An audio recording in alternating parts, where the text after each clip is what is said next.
当时最大的共谍，他就是我们国防部第3厅，也就是作战厅的厅长郭汝瑰。Hello， 大家好，我是阿牛哥。最近有一个引人注目的消息，那就是台湾的退役中将涉嫌被中共给收买了，企图在台湾发展反政府的武装组织，现在已经被高等法院检察署依国安法给起诉了，将会面临超过10年的囚刑。陆委会也证实，最近破获的国安案件里面，竟然有高达85%属于退役的军警涉案。也有学者指出，中共之所以会热衷于在国军里面发展共谍，主要是因为军人拥有专业的军事背景，能够掌握重要的国防机密，正是他们最需要的情报。而且军人有着紧密的同袍关系，这种军队特有的人际网络，很容易成为中共渗透的突破口。这些军人往往会熟悉我们国军的作战计划、兵力部署，甚至有些人还能接触到一些极为敏感的情报。当这些人开始背叛投降的时候，所带来的危害是很难想象的。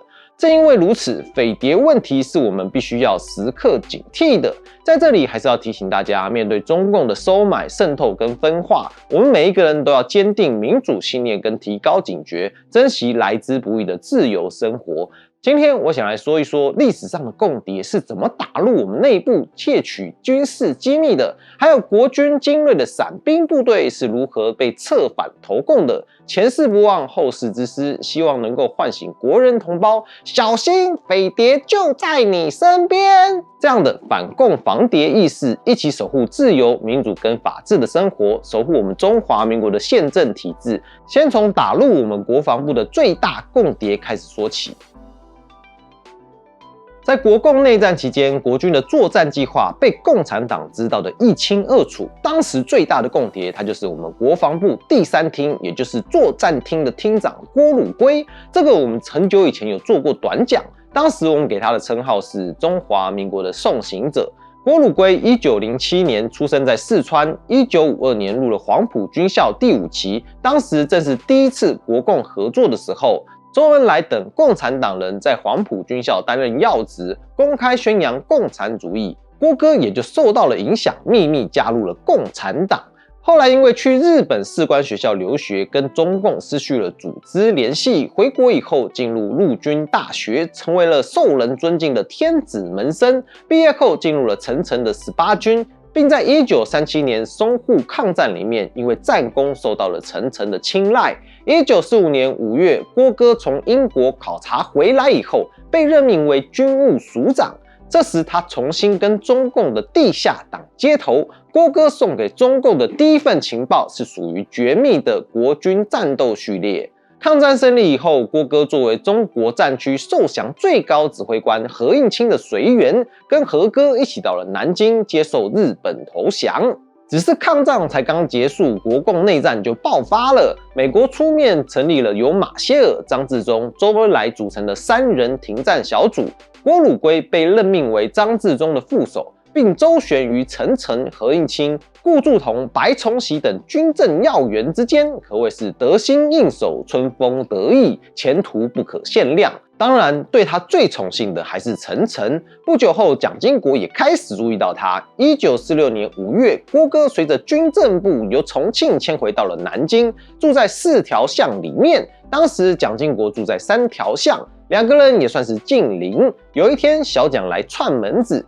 当时郭哥不在，家人正在吃饭，桌上只有2样素菜。小蒋感慨地说，要是我们的高级将领都能够像郭汝瑰这样，那党国就有救了。因为小蒋跟陈诚都非常信任他，所以在1946年9月，郭汝瑰被任命为国防部第5厅的副厅长，负责部队的编制。接着又升任陈诚的总参办公厅主任，然后调任国防部第5厅厅长。到了1947年3月，成为3厅厅长，负责最核心的机密，也就是规划跟制定国军的作战计划。随着他官位越升越高，越来越多的国军情报经过他的手，再由地下党转交给中共，其中包括重点进攻山东计划、国军在大别山的调度计划这类的绝密情报。1947年5月的一天晚上，郭汝瑰接到了通知，去蒋公的总裁官邸参加国军作战会议。回家了以后，郭哥连夜抄下蒋公的作战部署，交给了地下党，并特别注明这次的战斗序列里面有全部美式装备的国军精锐整编74师，提醒共军要特别注意。郭哥的情报让我们的74师在孟良崮被全歼，师长张灵甫也牺牲了。1948年10月，徐蚌会战的前夕，何应钦在国防部召开会议，提出守疆必守淮的主张，在徐州、蚌埠之间的绿补铁路两侧集中优势兵力来固守。郭哥却引导蒋公改变坚守蚌埠的决策，改在徐州周边决战，导致国军在移动中被包围，最终导致了惨败。兵败被俘的杜聿明回忆，蒋介石跟顾祝同完全听信郭汝瑰的意见，才会造成这样的糟糕局面。淮海战役以后，郭汝瑰还是继续受到了蒋公的器重。1949年1月，他升任为国军第22兵团司令，负责保卫他的家乡四川。1949年12月，郭汝瑰在宜宾率部公开投共，彻底破坏了蒋公守卫大西南的计划。中共建政以后，郭哥被任命为川南行署的交通厅长，但不久以后就遭到中共的清算。在肃反运动里面，他被关押审查。当年许多随他一起投共的部属也被打成了反革命，遭到清算，有的甚至被枪决。等到改革开放以后，郭哥才得以平反。在1997年车祸身亡以后，他的儿子收到了很多他来自台湾的老同学、老同事的来信，很多信里面都只放一张白纸，暗示在国家前途还有民族兴亡的大义面前，郭汝瑰无疑是一个千古罪人。而同学的情谊在国家历史的伤痛面前，只剩下一张薄薄的白纸而已。接下来讲一下国军的精锐伞兵投共的故事。国军的伞兵部队是1944年由杜聿明在昆明创办的，总共有3个团，隶属于陆军总部。伞兵军官都是由高级军事院校的毕业生担任，清一色的美式装备，主要以伞降或机降的方式进行地面突击，具备空中快速机动以及地面猛烈突袭的能力，是国军精英里面的精英。1945年9月9日，何应钦代表中华民国政府在南京主持日军投降签字仪式，特别调遣一个团的伞兵官兵参加仪式，来彰显军威。可见这个伞兵部队在国军序列的特殊地位。日本投降了以后，在国共内战期间，伞兵加入了徐州战区，跟共军进行多次作战。到了1949年年初，随着共军3大战役的胜利，中央政府的败局已定，蒋公命令这支精英部队脱离跟共军的战斗，调防到了上海。在共军渡江战役前夕，蒋公亲自前往上海布置防卫作战，而为了保全精锐，决定把伞兵部队调往福建，然后再转运到台湾。1949年年初开始，中共地下党就开始了针对伞兵第2团的策反行动。当时的计划是让1、3团先走，把2团跟中共的地下党员担任主官的伞兵机械所留到最后一起投共。然而，伞兵2团的团长坚定反共，对部队的管控非常严格，让地下党无法下手。就在他们一筹莫展的时候，伞兵3团的团长刘农俊却在昔日军校的同窗中共地下党员段伯宇的策动下，表达了投共的意愿。刘农俊是湖南邵东人，他的叔父是湖南农民运动的领导人之一。1927年在清党里面被国民党给杀害了。刘哥在1943年考入了陆军大学，跟潜伏在陆大的中共党员段伯宇成为了好友。段哥在陆大毕业以后，进入军务局工作，主管军事情报。根据中共的指示，段哥用同窗之谊接近刘哥，老同学见面自然非常亲切跟随意。经过几次推杯换盏的交往，在段哥的游说之下，刘哥决定利用乘船南撤的机会去苏北解放区投共。随后，中共派了叫刘其昌的年轻人来到了伞兵团，负责跟上海地下党单线联系。为了名正言顺，刘哥委任周其昌摇身一变成了中尉通信员，跟他一起住在团部，方便及时跟地下党联系。因为中共一开始并没有料到刘哥居然会反蒋投共，等收到了消息以后，时间已经很紧迫了。所以在匆忙之中派出潜入伞兵三团的地下党员数量并不多，但是三团的官兵绝大部分都是经过刘哥精心挑选的。3个营长里面有2个是刘哥的老乡，团部的军需官、副官、文书以及直属连的军官，几乎都是刘哥的亲戚或同乡。这种人情小圈子的力量非常稳固强大，对伞兵三团投共行动的成败发挥了关键的作用。还有求证、旁证，加上主办、协办所有的单位，全部都是我的人，怎么和我斗？但计划总是赶不上变化，因为缺少运输船只，国防部就下令伞兵3团、伞兵2团跟军械处合并打包为一个梯队，在3月28日提前撤离上海。因为跟坚定反共的2团合编，刘哥的投共行动一定不会成功。上海地下党在得知消息以后，认为必须要确保3团跟军械处单独调防，这样才能保证起义的成功。这时，段伯宇的胞弟，中共的地下党员段仲宇出马了。他时任上海港口司令部的少将副司令。伞兵司令部接到了小段哥的请求，因为伞兵3团有一个营的兵力在上海北站执行特别警戒，上海本地抽不出兵力接替，所以3团暂时不能南撤。至于以后撤离所需要的船只，专管海陆船只调度的小段哥拍胸脯保证一定负责搞定。伞兵司令张旭之不敢在没有接替的情况下把身负特别警戒任务的3团撤走。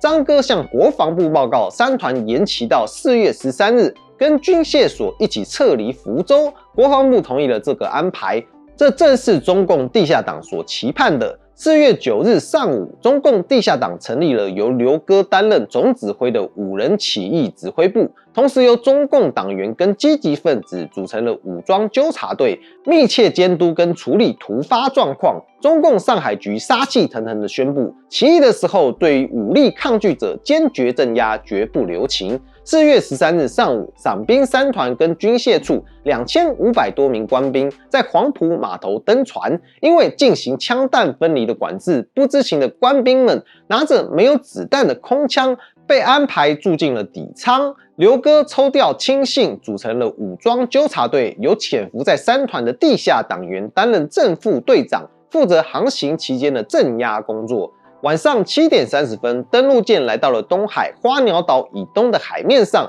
纠察队控制了驾驶舱跟电讯室，切断了登陆舰跟国防部的无线电联络。甲板上通往中舱跟底舱的跳板已经被收了上来，几挺重机枪对准了枪口底下的2000多人马，别说只有空枪没有弹药了，就算是装备齐全也很难冲得上来。其他不知情的官兵被迫交出了随身的手枪，陆续被押到剑桥上的军官餐厅开会，其中包括副团长江健以及一些营长、连长，他们两手空空，表情木然，在纠察队的武装监视之下，显得无可奈何。而刘哥的亲信却是全副武装，主持会议的是带着2支手枪、1杆冲锋枪的周其昌。他表面上是通信连的中尉技术员，实际上是地下党派来领导这次起义的支部书记。餐桌上摆着一份起义宣言，刘哥一开始就强硬地表示，反对起义的2营副营长、1营特务连长、3营特务连长等军官都已经被处置了。在广大爱国士兵的强烈要求下，伞兵3团跟军械处联名宣布起义。事后看来，这次投共成功主要得益于3点：一是巧妙利用坦克登陆舰的构造，把绝大多数官兵封在床舱里面；二是事先把政工人员抽离部队，由中共地下党员以及忠于刘哥的亲戚跟同乡组成武装纠察队，顺利掌握了登陆舰的控制权，处理了不愿意投共的军官；三是布设一阵，虚张声势，摧毁其他人的意志。当最高指挥官突然表明身份，并且宣称船上还隐藏着大量的中共党员的时候，下级的军官跟士兵们都会在震惊的同时陷入相互猜忌，从而无法再采取有效的抵抗措施。伞兵3团跟军械所全部2500人里面，大概有1200人选择加入共军，其中许多人改行当了炮兵，并参加了随后的抗美援朝。因为当时中共为了鼓励更多的国军官兵投共，制定了一个去留自便的政策。副团长江健还有10多名联营级军官选择离开，一部分人转道去了马来亚联邦，另一部分人包括江哥，在香港住了一段时间以后，在1950年去了台湾。结果江哥被军法判了死刑，原因是他在1949年4月在自毛匪折中的伞兵自尽殿上签了名。而当时我们正处于肃奸防谍的高潮，从国防部到各基层单位的赤色疑犯都受到了严厉的处分，江哥自然也是在劫难逃。伞兵司令张旭之也受到了牵连，他被撤职关了几天，幸好有朋友说情，才保住了性命。之后他去了美国，通常将官退伍以后可以获得安家费跟养老费，但是张少将却没有享受到这样的待遇。到了美国德州以后，只能在商铺里面帮人打工，生活过得是非常窘迫。最后说一下这段投共的历史给我们带来的深刻教训跟启示。在当前两岸的情势越来越紧张的背景之下，我们绝对不能忽视历史的教训。中共在国共内战里面对蒋公的抹黑造谣，对民主党派的统战，对国民党的分化，对国军的策反，最后成功窃占了中国大陆。这段历史提醒着我们，相信敌人的甜言蜜语，对邪恶势力的妥协投降，最终只会断送国家的前途以及我们这些公民的利益。自从国民党成立以来，一直以国父孙中山的三民主义来作为指导思想，致力于建立一个民有、民治、民享的新中国。抗战胜利以后，在我们的伟人蒋公的领导之下，制定了46宪法，宣布中华民国实行宪政。然而中共却反其道而行，派遣了大量的地下党员潜入中央政府的各个部门，利用各种手段破坏宪政，煽动民众，分化社会，策反国军，最终导致了我们在内战里面的失败。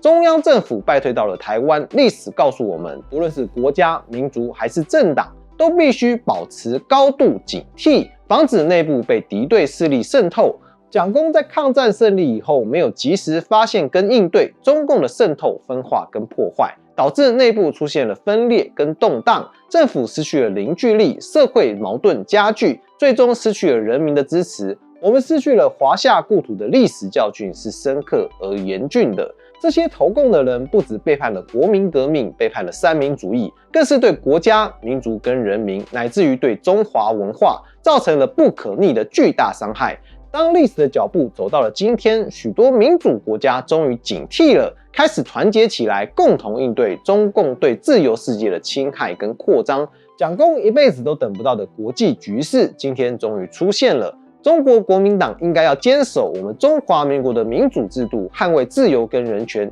坚定反共的信念，光复民国，再造共和，完成中华民国的第3次光荣革命，这才是符合潮流、赢得民心的根本所在。我必须不厌其烦的再说一次，中华民国这4个字，不只是代表一个政权而已，而是代表着全世界的华人面对一个崭新时代的盼望。它不只是上个世纪人们的追求，还在自由民主的同时，流淌着尧舜禹汤的文化道统衍流。什么是民国之本呢？纵观民初国会议员跟学界名流，他们都推崇《尚书大传》，描述的寻访贤哲、禅让天下的上古政治理想。而民国的建立，无非是中华天道复古的再现。过去是帝君上任，如今是总统改选。虽然环境已经不同了，但根本跟精神却紧紧系着5000年的道脉。这不仅是政治体制的转变，更是思想观念的重塑。历史的教训告诉我们，只有建立在民主跟法治基础上的共和体制，才能够让中华民族重新崛起，走向繁荣。这就是我们要再造共和的意义所在。就算现实如何困难，但我们始终抱持着价值，不论结果如何，国民革命的政治志士虽千磨百折，但绝不终止。好了，那今天的故事我们先说到这里了。如果你喜欢这集节目的话，欢迎帮我们按下订阅，并且分享出去。如果有能力的朋友，可以加入我们的会员，或是按下超级感谢啊！另外，我们第1讯已经开放了，欢迎大家一起进来聊天，就是了。我学习笔记，我们下次再见喽，拜拜！小心，飞碟就在你身边。